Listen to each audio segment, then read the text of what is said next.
Going to bring up to the stage Dan Garcia. Dan's an Air Force veteran, Texas A&M graduate, law student today in Pittsburgh, and a first-generation American with some thoughts on what to do instead of not just what not to do. Dan, come on up. Give him a big round of applause. Howdy! Well, it's a hot day here in Texas, isn't it? Tell you what, I'm originally from Brownsville, Texas, which is right down on the border, right by South Padre Island, and I know what days like this feel like. It's brutal. But I want to thank everybody for coming out and listening to a lot of our speakers, listening to the band, because I think it's important. It's important to be here for a couple of different reasons. For one, when I first heard that I was going to come out and speak to you today, I was really excited about the opportunity to just hear myself talk.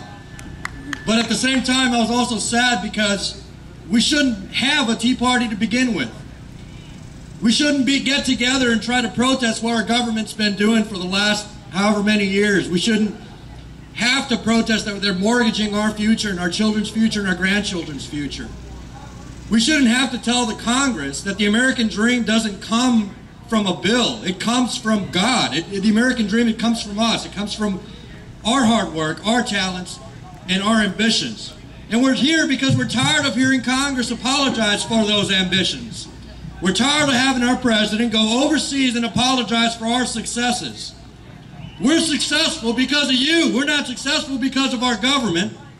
And the rights that we have do not come from Washington. They don't come from our Constitution. They come from our God. And that Constitution was written not to keep us from doing what we believe is right, but it's to keep the government from getting into your lives and telling you how you should live it.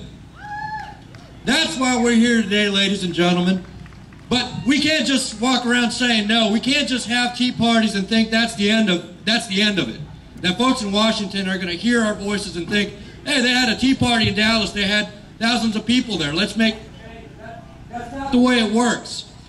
What we need to do instead is, if we believe in a smaller federal government, it becomes our responsibility to take over our communities. It becomes our responsibility to start up a nonprofit, to go out and volunteer and get involved in your political party. Now, I don't care if you're a Republican, a Democrat, or an independent. If you're not getting involved in your party, you're wrong. You need to get involved. You need to let your voices be heard. Because if you're here standing in 103-degree weather, that means you're not happy with something happening in Washington. But you got to do a lot more out in D.C. But it all starts here. If we want a smaller government, we need to be the ones that pick up that torch and make things happen. So instead of saying no, let's start getting these ideas out. Support the candidates that you believe will do the right job. You start running for Congress.